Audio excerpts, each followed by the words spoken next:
Assalamualaikum warahmatullahi wabarakatuh.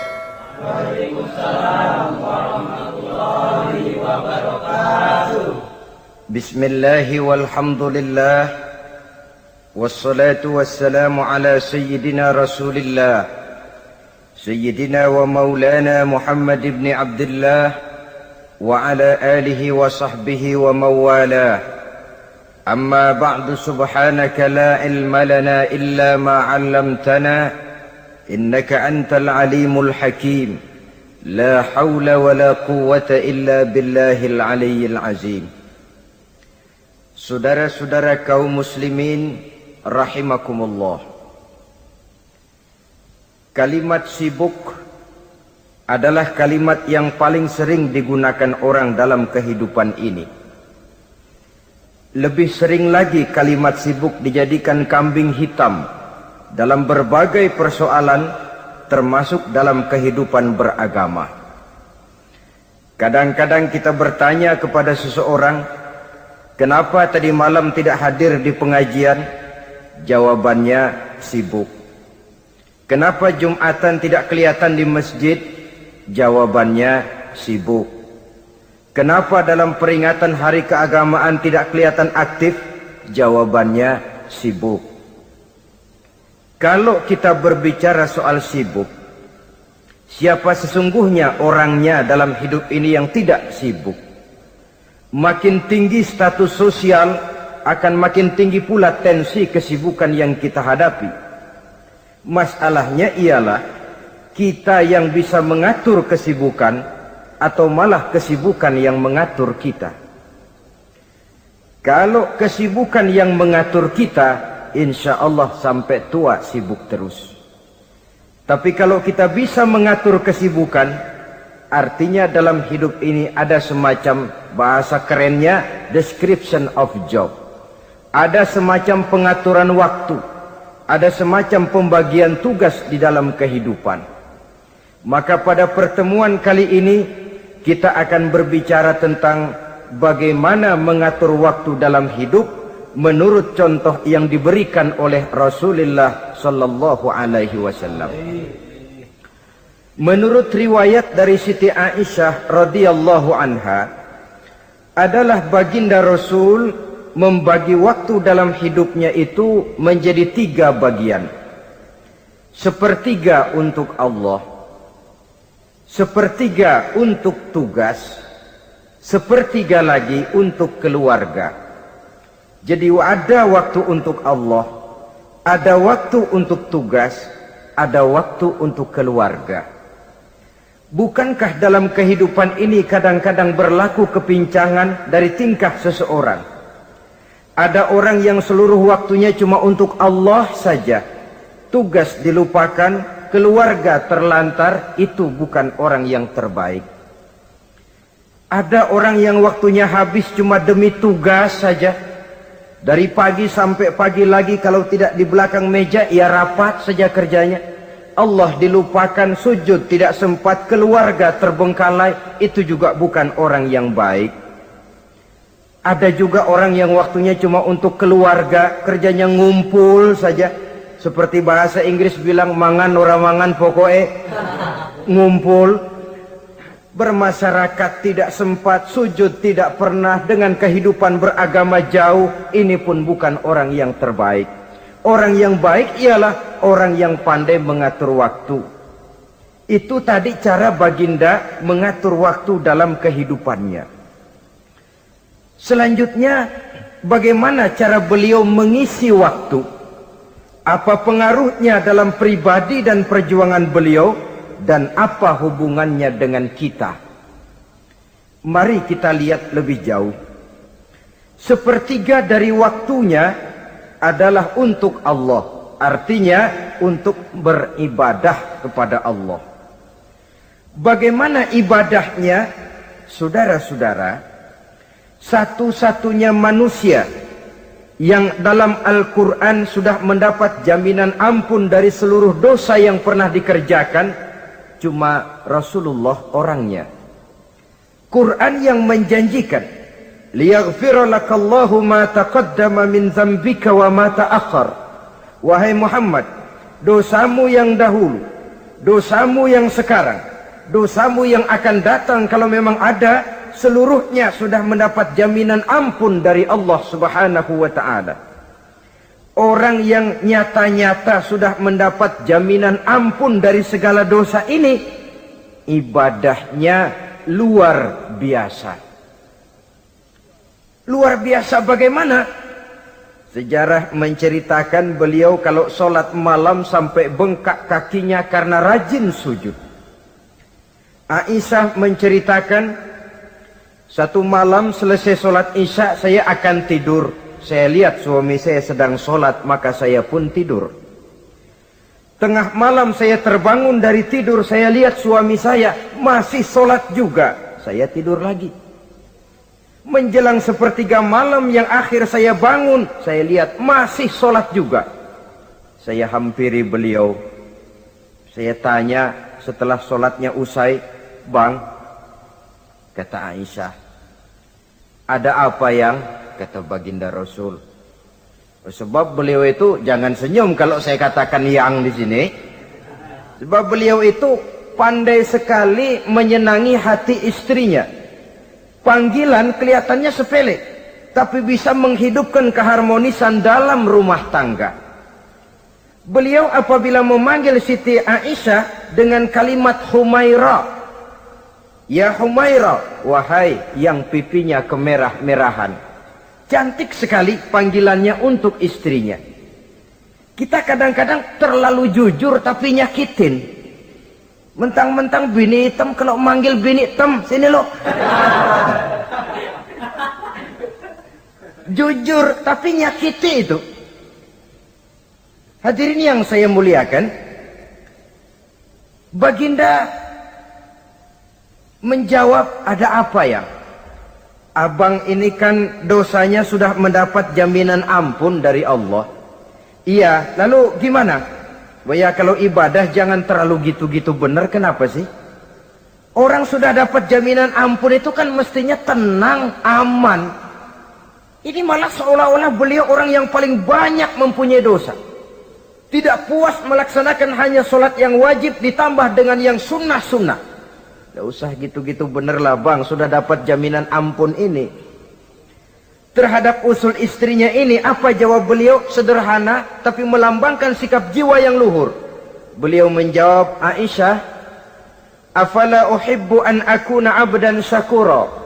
Yang, apa saya tidak senang kalau saya ini oleh Allah mendapat gelar abdan syakura, hamba yang pandai bersyukur, hamba yang tahu berterima kasih.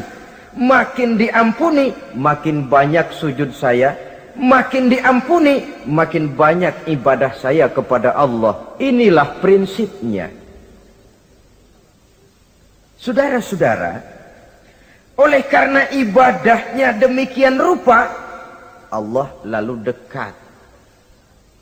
Oleh karena Allah dekat, perjuangan beliau itu, walaupun Quraisy melakukan segala macam cara dan usaha, mengeluarkan segala daya dan dana, kemampuan dan kekuasaan, tidak pernah berhasil mematahkan, walaupun berhasil menekan perjuangan baginda Rasulullah sallallahu alaihi wasallam. Coba kalau kita buka sejarah, beliau itu kan mulai berjuang sendiri, yang dihadapi masyarakat yang keras, kasar, brutal. 14 abad yang lalu, semenanjung Arabia terkenal sebagai masyarakat yang jahiliyah, di mana maksiat dan munkarat merajalela. Sembahan adalah berhala. Anak perempuan lahir dibunuh hidup-hidup. Itu zaman dulu, zaman sekarang pun tidak jauh bedanya. Malah kalau zaman dulu dikubur hidup-hidup, sekarang sebelum lahir sudah dibunuh. Yang namanya abortus itu. Kadang-kadang aneh, kita mengadakan operasi bersih, dilarang buang sampah sembarangan. Kalau sudah buang sampah saja tidak boleh sembarangan, tahu-tahu zaman sekarang ini bayi dibuang di tempat sampah. Bukan lagi kertas, bukan lagi kardus, bayi dibuang di comberan. Kan lebih sadis sebenarnya dari jahiliyah 14 abad yang lalu. Judi di zaman dulu 14 abad yang lalu merajalela, menyentuh segala lapisan masyarakat. Di zaman sekarang pun judi tidak kurang hebatnya, cuma tentu dengan bahasa yang lain. Apalagi di zaman sekarang orang pandai menghaluskan bahasa, mensamarkan istilah. Judi disebut sumbangan umpamanya, sehingga orang lalu tidak terasa bermain judi, terasanya ikut nyumbang. Itu sekedar istilah yang merangsang orang sebenarnya. Masyarakat yang semacam ini yang dihadapi oleh baginda Rasul. Diangkat jadi Rasul umur 40 tahun lalu mulai berjuang. Mula-mula secara sembunyi dakwahnya itu. Dari pintu ke pintu, dari rumah ke rumah, dari orang ke orang. Hasilnya 3 tahun gerilya berdakwah, dapat pengikut tidak lebih 11 orang. Sudah tidak digaji, tidak dapat beras, hidup pun miskin. 3 tahun dakwah, dapat pengikut 11 orang. Ustadz mana zaman sekarang yang masih mau ngajar? Kalau 3 tahun buka pengajian, yang ngaji cuma 11, bubar. Kiai mana yang masih mau buka pondok kalau 3 tahun buka pesantren, santrinya cuma 11? Pemimpin mana yang masih mau kampanye kalau 3 tahun kampanye dapat pemilih cuma 11? Bangkrut. Tapi tidak dengan Rasul. 3 tahun berlalu, turun perintah fasda' bima tu'mar. Tidak usah berdakwah secara sembunyi, Muhammad, sampaikan saja Islam secara terbuka. Mulailah beliau berdakwah secara terbuka, terang-terangan. Mula-mula Quraisy dikumpulkan dekat Ka'bah. Kumpulah Abu Jahal, Abu Lahab, Abu Sufyan dan gembong-gembong Quraisy. Di sana buat pertama kali secara terbuka baginda Rasul pidato. Tuan-tuan Quraisy, apakah tuan-tuan percaya kepada saya? Percaya. Kenapa? Karena Anda Muhammad sejak kecil belum pernah bohong. Baik. Jikalau memang tuan-tuan percaya kepada saya, maka mulai hari ini saya serukan kepada tuan-tuan, ankizu anfusakum minan nar. Jaga, pelihara, lindungi dan selamatkan diri tuan dari neraka. Tinggalkan segala macam berhala, jauhi Latta, Uzza, Manat dan Hubal. Sembah Allah Tuhan yang Esa, yang lam yalid walam yulad, yang tidak beranak dan tidak diperanakan. Ini dakwah pertama yang beliau sampaikan. Selesai beliau pidato, Abu Lahab interupsi, angkat tangan. Muhammad, ada apa paman? Alihaza jama'tana, cuma untuk dengar ocehan kayak begini kami dikumpulkan di sini. Tabban laka ya Muhammad. Kalau bahasa kasarnya, mau mampus kamu Muhammad. Nabi tidak jawab, Allah yang jawab. Tabbat yada abi lahabi wa tab, ma aghna anhu maluhu wa ma kasab. Bukan Muhammad yang celaka, Abu Lahab lah yang kelak akan menemui kecelakaan. Dakwah terus berlangsung. Ketika dakwah secara terbuka sudah dimulai, hambatan dan tantangan mulai datang. Sejak dari teror mental sampai kepada teror fisik. Dan puncaknya terjadi pada saat beliau berumur 53 tahun. Di mana Quraisy mengadakan rapat di satu rumah yang disebut Darul Arqam. Kumpulah di situ dedengkot Quraisy. Siapa lagi kalau bukan Abu Jahal, Abu Lahab? Mereka rapat pleno lengkap. Setelah rapat dibuka, kata Abu Lahab kepada Abu Jahal, Jahal, bagaimana ini Muhammad? Iya, bagaimana? Apalagi yang belum kita lakukan, kata Abu Jahal. Kita fitnah sudah, kita caci maki tiap hari, kita lontari kotoran onta, sahabat-sahabatnya kita bantai, tapi mereka tetap tegar. Iya, kata Abu Jahal, Dan sekarang ini sahabatnya sebagian berangsur-angsur sudah hijrah ke Madinah. Ini pertanda Islam akan berkembang di kota Madinah. Kalau nanti dia berhasil di Madinah lalu menyerbu ke Mekah, alamat habis kita gulung tikar. Makanya kata Abu Jahal, makanya apa? Makanya dari dulu juga saya bilang, kempesin aja itu. Jadi kalau bahasa okemnya kan begitu tuh. Bunuh saja Muhammad, bunuh. Iya, soal bunuh sih gampang kata Abu Lahab. Tapi Muhammad kan tidak keluar dari batu. Dia punya keluarga, sanak famili dan handai tolan. Kalau keluarganya menuntut balas bagaimana ini? Gampang. Kita kan banyak punya suku, tiap-tiap suku kan punya juara, tukang-tukang pukul. Sewa saja, tiap suku ambil tukang pukulnya, kita kepung rumah Muhammad, bunuh sama-sama. Kalau keluarganya akan menuntut balas, dia akan berhadapan dengan seluruh suku yang ada di semenanjung Arabia ini. Bagaimana, setuju? Setuju. Nah, sudah. Kapan kita bunuh Muhammad? Kapan lagi, tidak usah buang waktu, besok malam. Ya, besok malam kita bunuh Muhammad. Tapi awas, semua yang ikut rapat di sini, ingat baik-baik, ini rahasia negara. Besok malam kita akan membunuh Muhammad. Siapa yang berani membocorkan rahasia negara ini, supersip. Dianggap menghambat program Quraisy. Itu nanti dijatuhi hukuman berat ya. Jaga rahasia baik-baik bahwa besok malam kita akan membunuh Muhammad. Sanggup? Sanggup. Rapat selesai. Hadirin boleh bubar ke rumah masing-masing. Pulang. Namanya manusia, bocor juga rahasia ini. Begitu pulang, cerita sama istrinya, Bu, anu loh Bu, apa Pak? Saya tadi ikut rapat. Rapat apa tuh Pak? Besok malam akan ada pembunuhan. Pembunuhan? Pembunuhan. Siapa toh yang mau dibunuh? Muhammad. Tapi jangan bilang-bilang ya, ini rahasia negara. Ini rahasia negara Bu, jangan bilang-bilang. Iya Pak, iya. Nah, besok pagi istrinya ngobrol sama tetangganya. Mbak Ayu, tahu nggak? Apa toh? Nanti malam akan ada pembunuhan. Siapa yang mau dibunuh? Muhammad. Loh, sampean taunya dari mana? Suami saya ikut rapat, tapi jangan bilang-bilang ya Bu ya. Ini rahasia negara.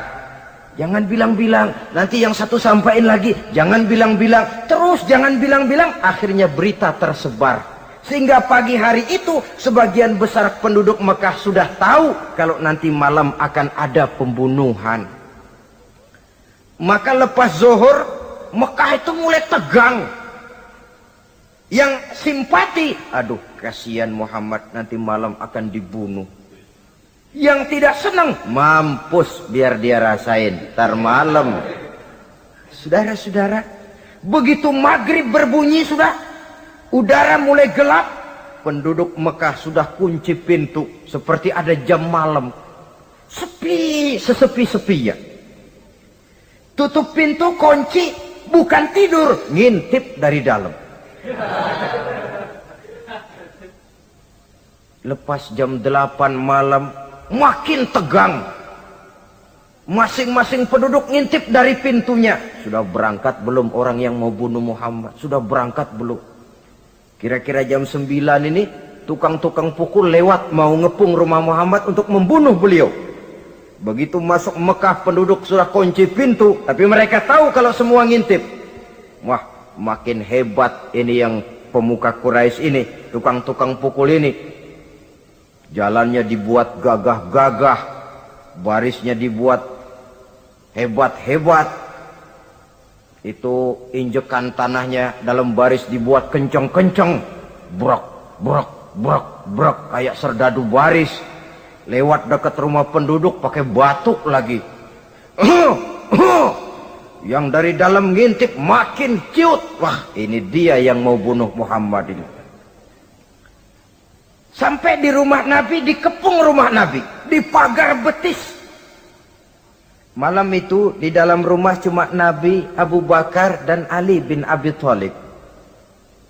Nabi tahu rumahnya dikepung. Lewat tengah malam beliau berkata, Abu Bakar, saya ya Rasul. Mari kita berangkat hijrah. Baik ya Rasul. Ali, saya ya Rasul.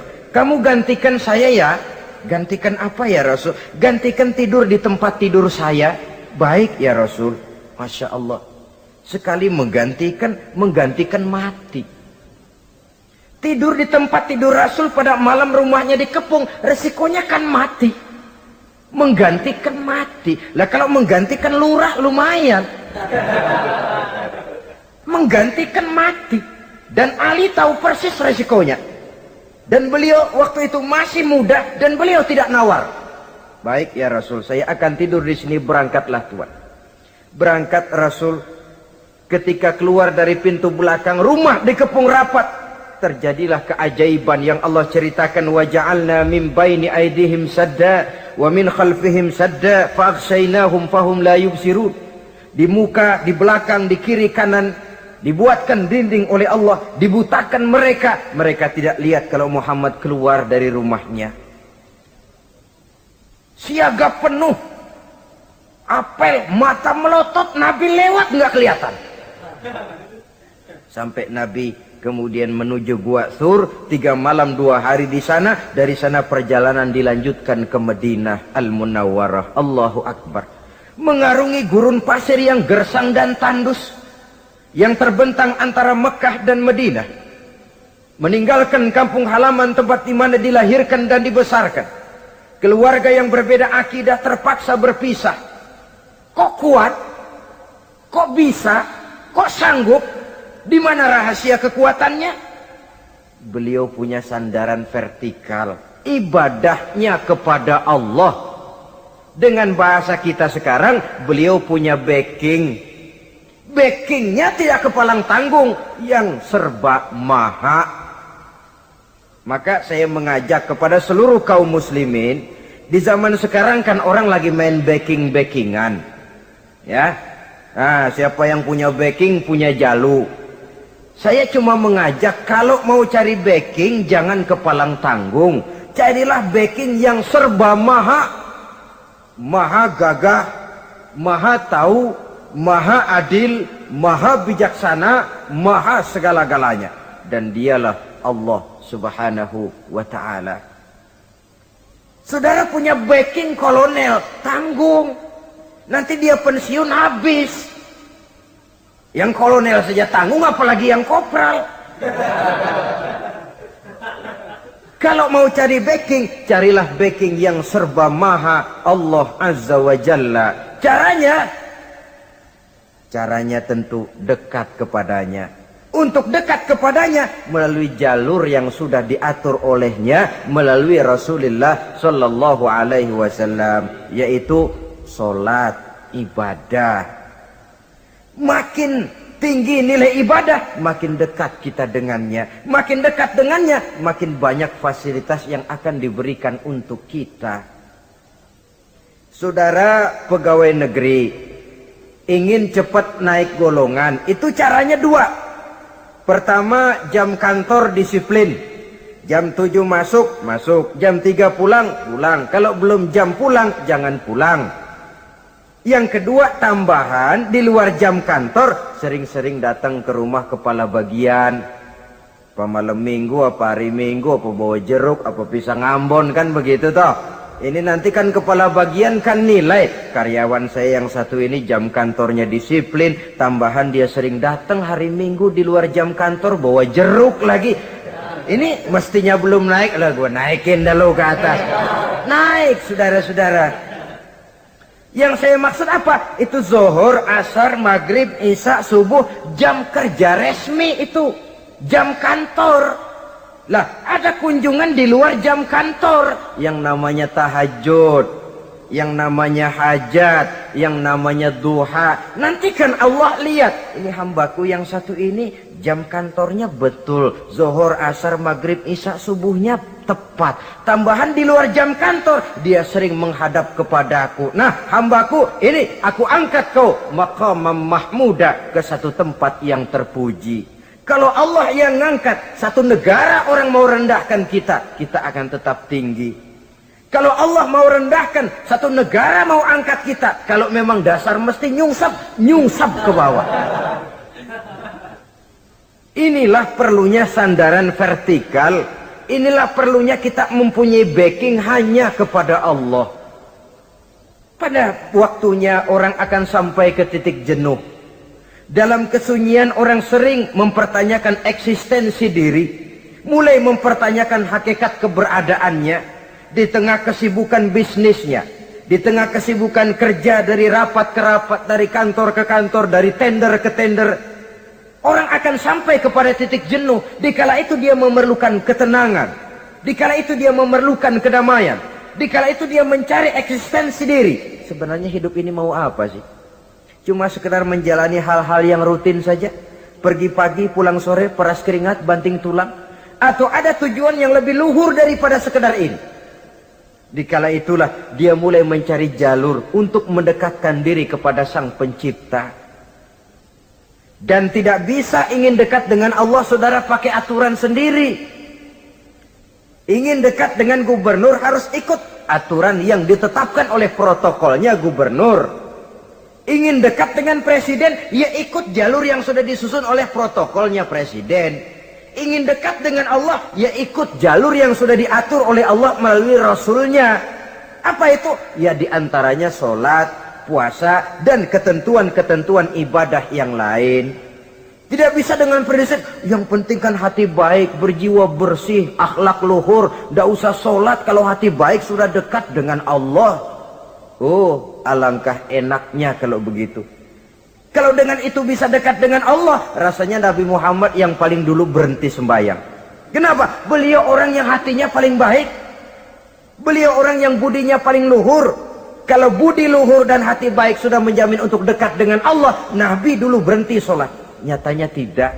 Beliau orang yang berbudi luhur, berakhlak baik, entoh ibadahnya demikian rupa. Dan beliau adalah standar untuk kita jadikan contoh dalam mengamalkan ajaran-ajaran agama di kehidupan kita ini.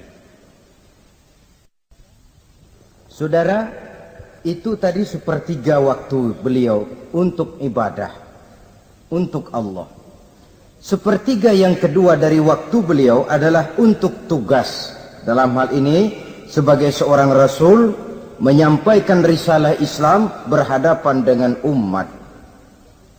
Yang jadi soal ialah, apa modal utama beliau di dalam melaksanakan tugas? Dan ini nanti sebagai cerminan buat kita.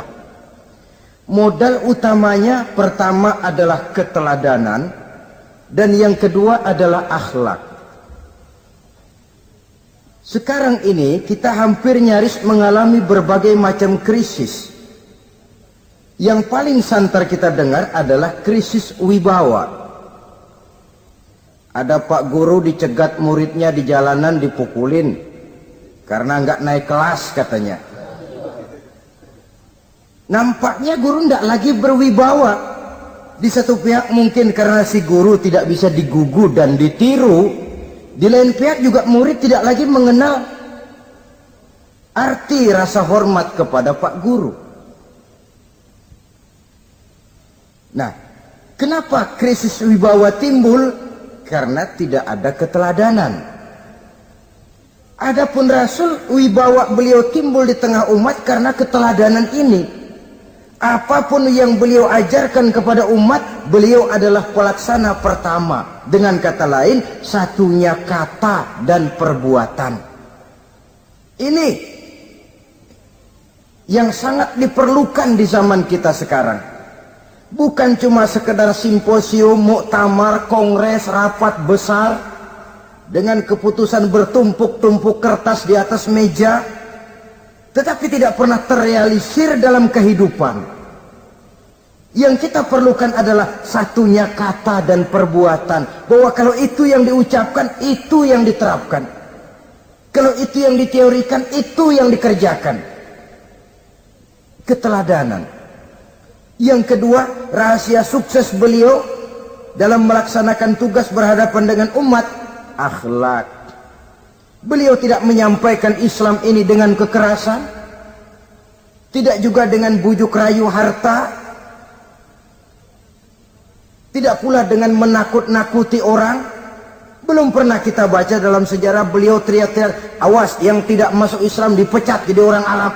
Tidak. Atau dengan bujuk rayu, ayo siapa masuk Islam super mie 2 bungkus.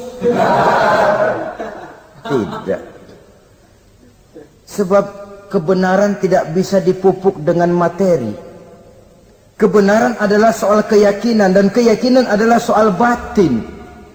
Orang yang beragama karena tertarik kepada super mie, orang yang beragama karena tertarik kepada pakaian, kepada obat-obatan, nilai imannya dipupuk dengan materi.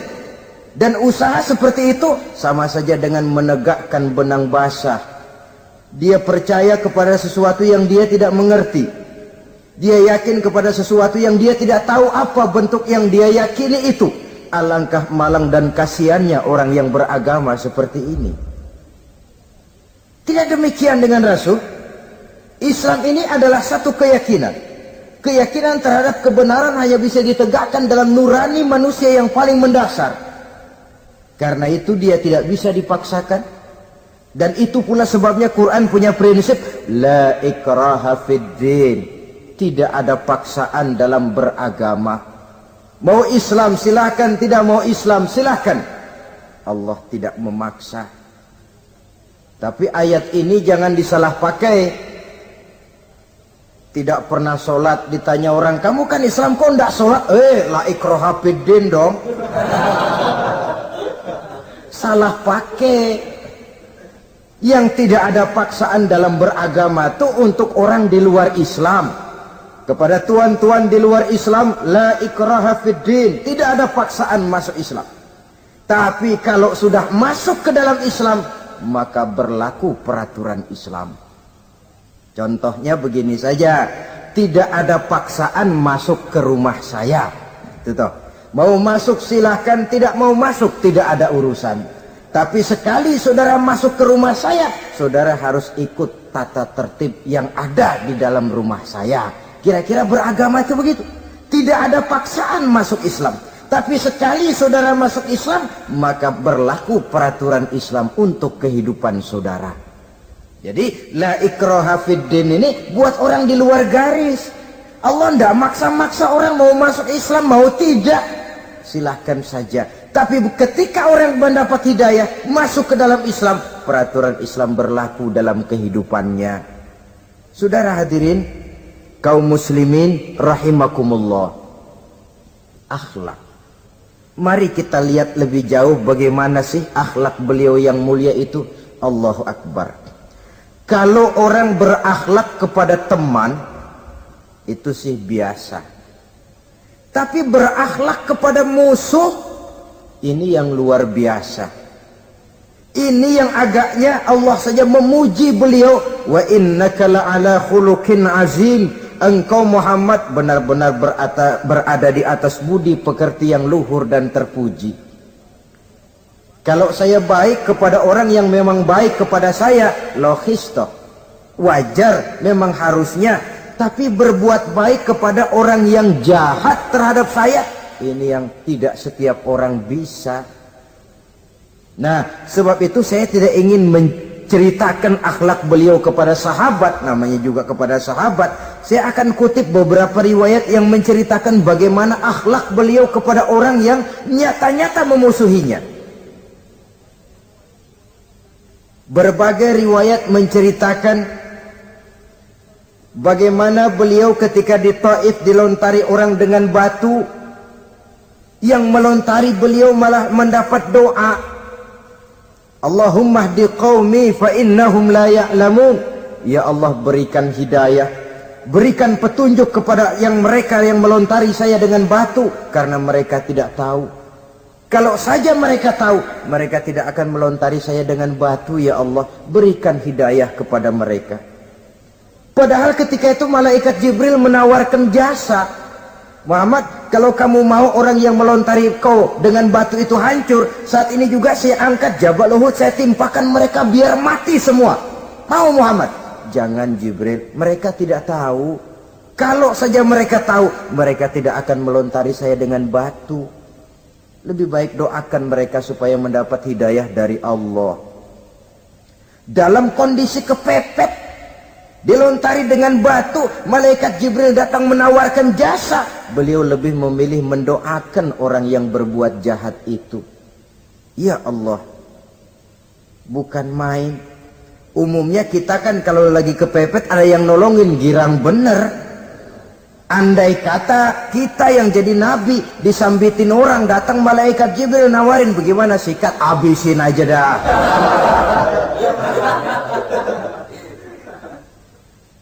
Ini akhlak kepada musuh.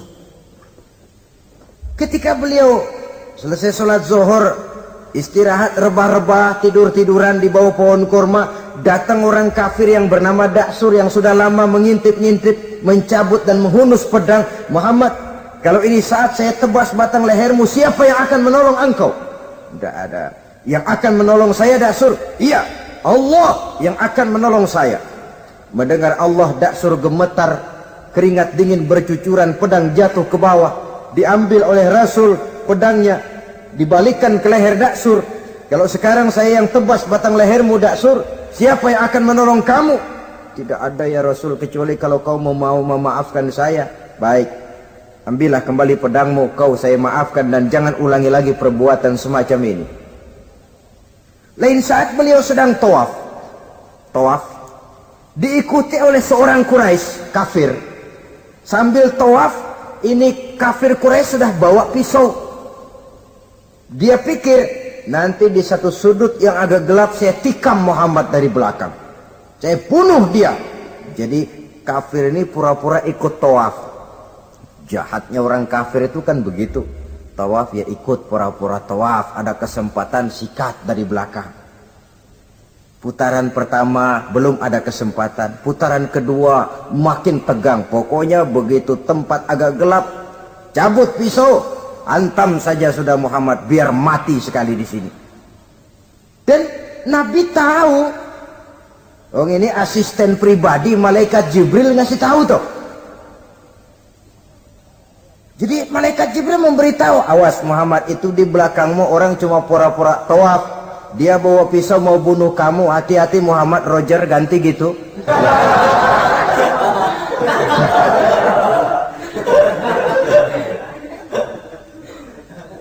Tahu persis beliau. Sampai di satu sudut yang gelap, si kafir ini mencabut pisau. Nabi nengok ke belakang, menoleh Nabi. Begitu menoleh, Quraisy ini kan ketangkep basah. Bahasa Arabnya yumsak mablul katanya. Ketangkep basah, grogi, salah tingkah, garuk nggak gatel, kasihan ngelihatnya sudah. Ya namanya orang ketangkep basah itu. Mau alasan apa? Nggak beralasan ya, harus merasa harus membela diri, gemetar nggak karu-karuan. Kata Nabi senyum. Mau apa, Mas? Rasul. Ini ano apa? Ano. Sudah, saya kan tahu kamu mau bunuh saya toh. Sudah, saya sudah tahu kok. Kamu jangan pura-pura. Kamu kan mau bunuh saya kan? Terus terang saja. Iya Rasul, iya. Sekarang gimana? Enggak berani Rasul. Minta maaf saja. Ya kalau sudah kamu minta maaf begitu, sudah kamu pulang sana, jangan diulangi lagi ya. Begitu mudah beliau memaafkan orang yang nyata-nyata mau menghabisi nyawanya. Sepanjang itu belum terwujud, sepanjang itu belum terbentuk dalam artian real, sangat mudah beliau memaafkan orang. Saudara hadirin kaum muslimin rahimakumullah, pemaaf, lapang dada, toleransi, menghargai pendapat para sahabatnya. Ini sederetan dari akhlak yang terpuji. Sehingga karena keluhuran akhlak inilah yang menyebabkan orang tertarik masuk ke dalam Islam. Beliau berprinsip apa? Basiru wala tunaffiru, yasiru wala tu'asiru. Gembirakan orang, jangan ditakut-takuti. Mudahkan persoalan orang, jangan dibikin sulit. Ini kan satu prinsip yang sangat baik dalam melaksanakan dakwah, dalam menyampaikan misi. Apapun tugas kita di masyarakat, sebagai pegawai pemerintahan, pejabat negara, pedagang, pengusaha, seniman, ustadz, mubaligh, kiai, ulama. Dalam berbagai profesi, modal utama untuk sukses adalah akhlak. Sebab hati kita yang tahu cuma Allah. Orang lihat penampilan kita, orang lihat muka kita.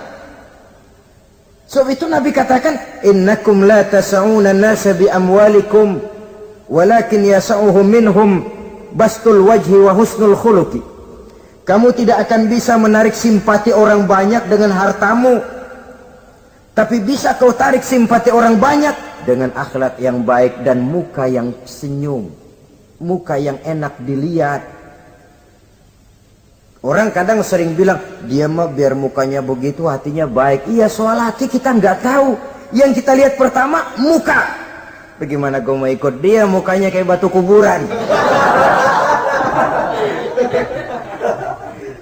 Kesan serem pertama itu kan sudah ada. Walaupun kadang-kadang hati memang baik, tapi hati itu kan urusan Allah. Yang kita lihat pertama muka.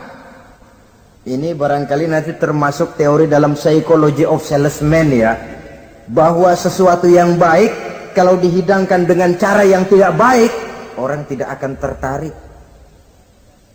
Lihat saja, orang sekarang ini kan entah makin lajunya dunia bisnis kita, masuk ke rumah-rumah kita cuma menawarkan air jahe, menawarkan sasa, menawarkan kecap bango, menawarkan barang-barang yang kelihatannya remeh. Ini kan termasuk psychology of salesman. Yang datang ya biasanya perempuan, wajahnya ya lumayan, paling kurang sedikit di atas 6 lah begitu. Nah. Lalu tutur katanya sopan, masuk ke rumah tidak sungkan, ada rasa familiar, rasa kekeluargaan lalu datang. Taktik untuk menawarkan barang yang jadi merek dagangannya. Nah, Islam ini agama yang baik. Kalau disampaikan dengan cara yang tidak baik, sadis, memponis, orang akan lari dan jauh. Menyinggung, bukan menyentuh. Siapapun kalau tersinggung lari, tapi kalau tersentuh, dia akan mendekat. Apaan lo Islam, bayang begitu? Mikir nih anakku, sembayang diomelin, mendingan kagak sembayang sekalian ketahuan. Saudara hadirin yang saya muliakan, ini yang diberikan contoh oleh baginda Nabi.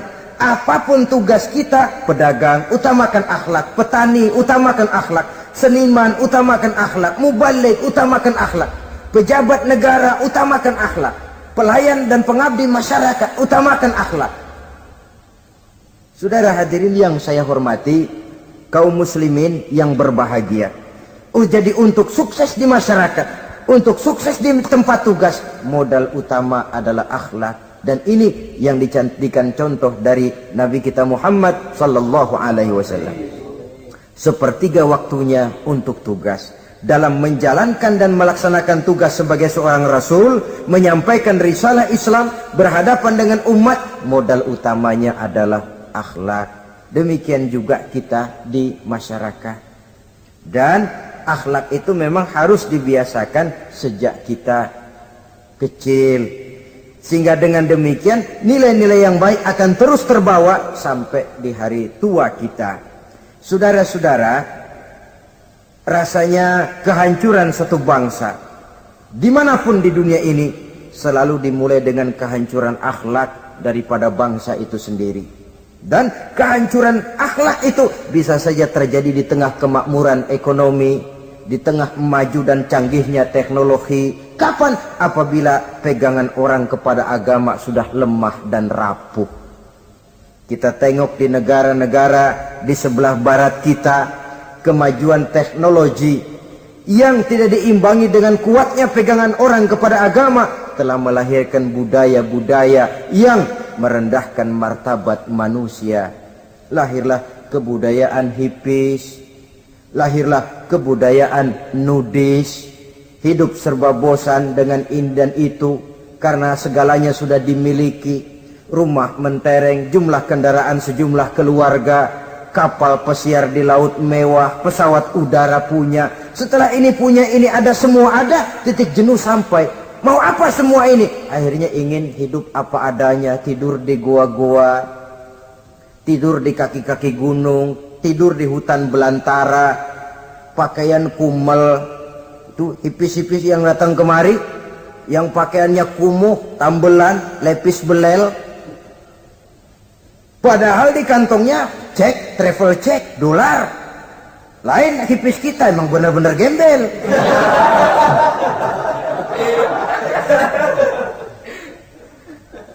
Merasa jenuh, merasa bosan. Bahkan sebuah berita dari Jerman, orang terlalu kaya, pulau dibeli. Di pulau itu dia bikin satu klub yang bernama klub nudis. Setiap anggotanya boleh masuk ke pulau itu dengan catatan tidak boleh pakai pakaian selembar pun. Alias bugil, telanjang bulat. Oh, sudah telanjang bulat itu. Dan di sana berlakulah apa yang disebut serba boleh. Jadi kalau di sana ke sana saudara bawa istri, masuk anggota, ya silahkan saja. Istilah tukar pakai, simpan pinjam, bisa-bisa saja. Asal suka sama suka. Asal perbuatan yang dianggap tidak merugikan orang lain, suka sama suka, sudah tidak bisa dituntut oleh norma yang berlaku. Ya. Itulah sebabnya kita sering prihatin bahwa kemajuan sering membawa pergeseran nilai. Apabila kita tidak bisa menghindarkan diri dari proses pergeseran nilai, setidaknya kan kita bisa menjaga diri jangan sampai hanyut oleh nilai-nilai yang negatif. Akhlak, baik sebagai muslim, baik sebagai bangsa Indonesia yang berkepribadian luhur, itu merupakan cerminan kita. Saya prihatin, belum lama diselenggarakan kontes bibir terindah. Kontes bibir terindah itu kira-kira apa manfaatnya? Apa yang jadi ukuran? Dan bukankah bibir karunia Tuhan? Ya kalau yang bibirnya mungil bisa ikut kontes lah, kalau yang jebleh gitu.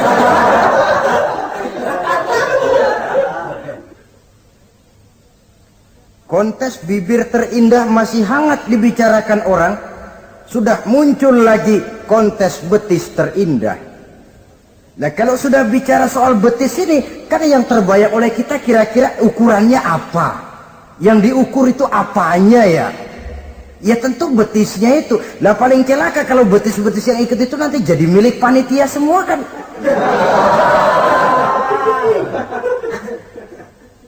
Yang tidak usah kita mengukur dengan kacamata agama, dengan budaya kita sebagai bangsa Indonesia yang berfalsafahkan Pancasila, rasanya mendengarnya saja kok sudah ndak sreg gitu loh.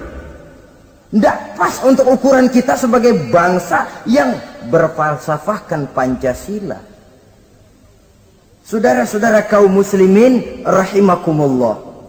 Ini yang saya maksud tadi, proses pergeseran nilai. Andai kata kita tidak bisa menghindarkan diri dari hal yang semacam itu, setidaknya kita bisa menjaga diri jangan sampai hanyut ditelan proses pergeseran nilai. Dan memelihara nilai-nilai akhlak ini dari hari ke hari memang tidak semakin ringan, bahkan akan semakin berat, karena tantangan yang kita hadapi juga akan semakin berat. Inilah sepertiga yang kedua dari waktu beliau untuk melaksanakan tugas. Jadi modal utama dalam melaksanakan tugas akhlak. Di antara nilai akhlak itu prinsip Nabi tadi, gembirakan orang, jangan ditakut-takuti, mudahkan urusan orang, jangan dibikin sulit. Sehingga kalau yang memang mudah lalu dipersulit, itu sudah mencerminkan akhlak yang tidak diajarkan oleh Rasulullah sallallahu alaihi wasallam. Kemudian yang terakhir, sepertiga yang ketiga dari waktu beliau adalah untuk keluarga. Jadi tadi ada waktu untuk Allah, ibadah. Ada waktu untuk tugas. Dan yang ketiga ada waktu untuk keluarga. Bagaimana Rasul di tengah keluarganya? Anas bin Malik bercerita, saya 11 tahun membantu di rumah tangga Rasul. 11 tahun itu kan artinya 11 kali 360 hari kali 24 jam. Bukan waktu yang sebentar itu. Selama 11 tahun saya membantu di rumah tangga Rasul, kata Anas, belum pernah saya dengar kata-kata kasar, keras, membentak. 11 tahun saya membantu di rumah tangga beliau, belum pernah saya lihat ada piring terbang, ada bakyak melayang. Artinya apa? Cerminan dari ketentraman, keayeman, kedamaian rumah tangga beliau. Padahal rumah tangganya kecil. Istrinya lebih dari satu, tapi aman, tentram, rukun. Kita kadang-kadang istri satu seminggu 7 hari, perang 6 hari. Cuma 1 hari gencatan senjata. Saudara hadirin, saudara kaum muslimin, rahimakumullah. Kalau beliau tidak menyenangi satu masakan, misalnya masakan istrinya, tidak mencah-mencah, cuma kelihatan dari makannya barangkali tidak begitu banyak, tapi tidak pernah mencela apapun yang dimasak istrinya. Senang ya dimakan, tidak senang ya dimakan karena menghargai lelah jerih payahnya istri. Ini kelihatannya sepele, tapi dari sini keharmonisan rumah tangga itu bisa saja timbul. Bukankah seseorang hanya bisa sukses di tempat tugas? Jadi apapun dia, kalau berangkat dari ketentraman dan ketenangan di rumah tangga. Dan tidak ada orang bisa meraih sukses kalau dia berangkat dari rumah tangga yang berantakan. Itulah sebabnya ini sangat diperhatikan oleh baginda Rasul. Dari rumah yang kecil, dari tempat tidur yang sederhana, yang sebelah itu kain kasar, sebelah dipakai untuk tidur, sebelah dipakai untuk selimut. Jadi kasur merangkap selimut.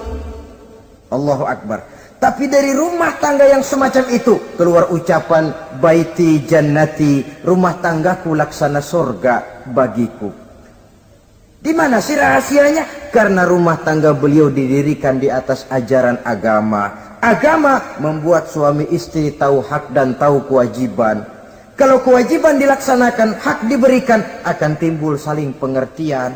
Apabila ada pengertian, akan timbul ketenangan, dan ketenangan adalah tangga utama untuk mencapai rumah tangga bahagia. Apalah artinya?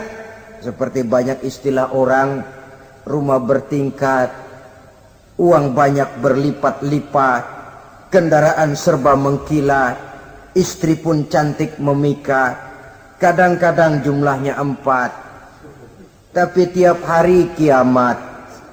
Tidak pernah ada ketenangan dan kedamaian di rumah itu. Saudara hadirin, lebih celaka lagi sudah rumah gubuk berantem melulu. Sudah kiamat itu, sudah kiamat. Jadi dengan adanya pelaksanaan kewajiban, pemberian hak, timbul pengertian. Pengertian membawa ketenangan. Suami keluar rumah, istri tenang di rumah. Suami meninggalkan istri pun hatinya tenang dan tentram, tidak was-was, tidak berpikiran nanti kalau saya lembur ini istri ngompreng, tidak. Si istri pun lega melepas suami karena ada keterbukaan.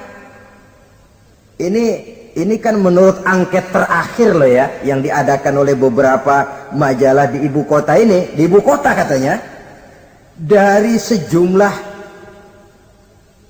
laki-laki yang disebarkan angket, ternyata jika ada 3 laki-laki, 2 nyeleweng. Jadi angka penyelewengan itu 2/3 dari jumlah laki-laki itu menyeleweng katanya. Ya mudah-mudahan yang kumpul di sini termasuk 1/3 yang nggak nyeleweng itulah. Dan tidak semua bentuk penyelewengan itu karena alasan ekonomi. Bukan pula karena alasan ketidaksetiaan istri, tapi merupakan cerminan dari sikap hidup di mana orang jauh dari nilai-nilai agama, sehingga penyelewengan itu dianggap sesuatu yang manusiawi, biasa-biasa saja, bahkan kadang-kadang ikut membentuk status sosial, melahirkan kebanggaan. Innalillahi. Orang kalau sudah bangga nyeleweng bangga, nah, itu kiamat sudah. Sama saja, bikin dosa ketawa. Waduh, itu malaikat gemes benar. Udah bikin dosa cengengesan, cengar, cengir, tidak ada rasa nyesel, tidak ada rasa takut, tidak ada rasa bersalah, biasa gitu. Saudara hadirin yang saya muliakan, ini kan cerminan dari rapuhnya pegangan orang kepada agama. Jadi untuk membina rumah tangga yang bahagia ini, sepertiga dari waktu untuk di tengah keluarga menghidupkan nilai-nilai agama di rumah tangga kita. Oleh karenanya, pada bagian akhir dari pertemuan yang singkat ini, saudara-saudara, saya mengajak, marilah pandai-pandai membagi dan mengatur waktu. Ada waktu untuk Allah, ada waktu untuk tugas, ada waktu untuk keluarga. Syukur kalau ada keseimbangan. Tapi kalau tidak, istilah usul fikih itu tatimul aham minal muhim, mendahulukan yang terpenting dari yang penting. Kalau ada 3 persoalan semuanya penting, tentu di antara 3 ini kan ada yang lebih penting. Yang itulah yang dikerjakan lebih dulu.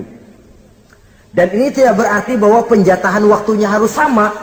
Untuk ibadah dalam sehari semalam sekian jam, untuk tugas sekian jam, untuk keluarga sekian jam. Tidak bisa kita targetkan begitu. Dan yang dimaksud di sini pun adanya pengaturan. Pengaturan tidak berarti bahwa harus sama waktunya, tidak. Kita melihat kepentingannya.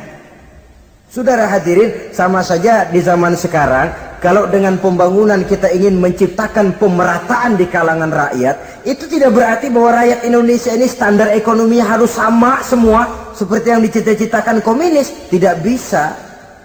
Menciptakan pemerataan artinya kalau yang kaya bisa semakin kaya, kenapa yang miskin tidak bisa naik jadi sedikit kaya?